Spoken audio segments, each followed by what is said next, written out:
Most of us spend a lot of time looking outside ourselves for answers that we're always going to have to come from within. Be your own fucking guru. That's what this series is about. I'm Ryan Paul McGuigan. This is Beneath the Noise. So that's where I was, approaching 40, single, shared house, reduced income, a counsellor who'd given me a clear diagnosis, a journal I'd been writing in for years, a reading list that was getting longer by the week, and a felt sense of shame, embarrassment, anxiety, and failure that wasn't shifting. And the question I kept coming back to, the one in the title of this episode, I've done the work. Why am I still stuck? Because I had done the work. I want to be clear about that before we go any further. I wasn't half-arsing any of this. I was genuinely trying. Everything I knew to try, I tried. And none of it moved the thing that needed to move. I've thought about this a lot since, about why that was the case. And I want to walk you through it briefly, because I think it's one of the most important things in this whole series.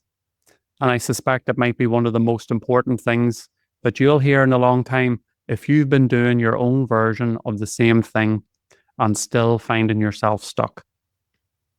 Let's start with what I was actually doing and what it actually did. So the journaling, I'd been doing this for years. As a self-aware person, as I saw myself, before any of what I described in the last episode when everything broke. Thinking about things, considering thoughts and feelings, ideas, plans, goals, writing things out, getting them out of my head and onto the page. And when things fell apart, I leaned into it even harder. And it did genuinely help. And I want to be careful here because I'm definitely not saying that journaling is useless, because it isn't. I've never believed that, and I still don't. I feel that things become clearer on paper than they are in my head, and writing something down forces a kind of ordering and articulation that the loop in your head doesn't have. It slows it down, it externalizes it, and for me, it created some distance between me and what I was carrying, which was real and useful. But the feelings were still there when I closed the notebook. The reading, or sometimes listening or watching, I was consuming everything I could find.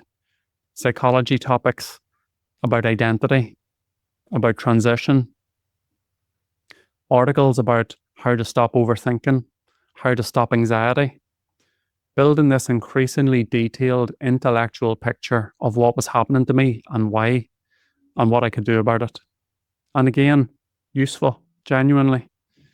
The more I understood the mechanism of what I was going through, the less random and overwhelming it felt. Understanding something gives you a bit of a grip on it. That matters. But I was still living with the shame, still running the same loop. The picture got clearer, but still didn't really have answers. And the felt experience didn't improve much. And then the counsellor. He was good. He did what a good counsellor does. He gave me a framework, gave me language, labelled it clearly as a loss of identity. And something did shift when he named it. There is something that moves slightly when someone can finally tell you what the thing is you've been carrying. You feel slightly less like you're going mad, slightly less alone with it. And even though I was still embarrassed to even talk about it, the talking did help. But the words just didn't shift the experience. I understood it, and I was still feeling like a failure. Still embarrassed to admit where I was. Still lying awake at night with the same thoughts running about a bleak future. The understanding didn't change my circumstances or my outlook. The shit-tinted glasses were very much still in place. So here's what I've come to understand about all of that with the benefit of hindsight. All of those approaches, the journaling, the reading, the counselling, are all working at the same level. They're all going through the analytical mind. They're all processing, categorizing, ordering, making sense of. And the analytical mind is genuinely good at all of that. Really good. Give it a problem and it'll work on it. Give it an experience and it'll try to understand it. Give it a question and it'll turn it over from every angle it can find to resolve it. And I'm not saying any of that's wrong. My analytical mind is strong and I'm proud of that part of me. I'm not going to apologize for it. I think having a strong analytical mind is a genuine asset in life, in problem solving and generally navigating life. But there's something it can't do. And this is the part that isn't as well known. Understanding something is still a product of the analytical mind. You follow the logic, you absorb the framework, you build the picture, and all of that is still filtered through the same layer, the same conditioning, the same accumulated stories about who you are, what you're worth, what you're capable of, and what you're not. The same noise that's accumulated over a lifetime. The understanding sits on top of all of that. You can, as I did, completely understand what a loss of identity is and how it comes about. You can understand why someone would then feel a certain way when that identity has been taken away or given away. I could see and understand all of that in my own situation, but it didn't change anything in my felt experience of it. The shame and embarrassment were still very much there. And since my circumstances were still the same, it didn't change the anxiety about the future or my ability to do anything to help myself. And nobody says this. That's the thing that gets me. Every approach in the self-help and personal development world operates at the same level of understanding. Every book, every podcast, including this one so far, every therapy modality that works through talking and analysing and making sense of, they're all working at the same level.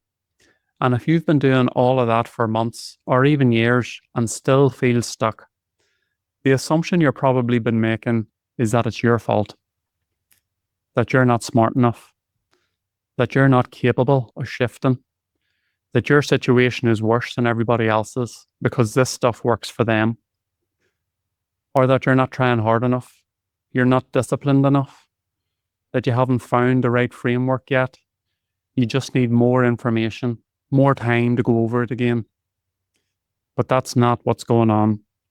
The ceiling these approaches hit isn't a failure of the approaches, and it's definitely not a failure of the person doing the work. It's simply a mismatch. The tool and the task are not suited to each other. The task, when you're in it, is just, I need answers. I need this to get better. I need to find a way forward. And what's actually required to do that, to find those answers and to genuinely shift the felt experience, rather than just understand it, requires accessing something that the analytical mind can't access on its own. And if the only tools you're using are the ones that work through the analytical mind, you're going to keep hitting the same ceiling. And I want to be honest about something. Even what I'm doing right now in this podcast so far is the same thing. I'm giving you recognition, language, and understanding. I'm walking you through an explanation of why understanding has limits, which in itself is another piece of understanding. That irony is not lost on me. And if you've been in this place for a while already, the last thing you need is another layer of explanation that lands clearly but changes nothing. Everything, the problem, the understanding, the potential solution, is all filtered through everything that's accumulated over a lifetime. The conditioning, the expectations, the stories, which might include an inner critic commentary as well. That's the nature of it, and that's also the limit of it. What's actually needed to find reliable answers and to shift the felt experience doesn't come from that level. It comes from somewhere the analytical mind can't reach on its own. What that looks like is the next episode. Thanks for listening to Beneath the Noise. If something in this landed for you, pass it on to someone you think could use it. And the next episode is there when you're ready.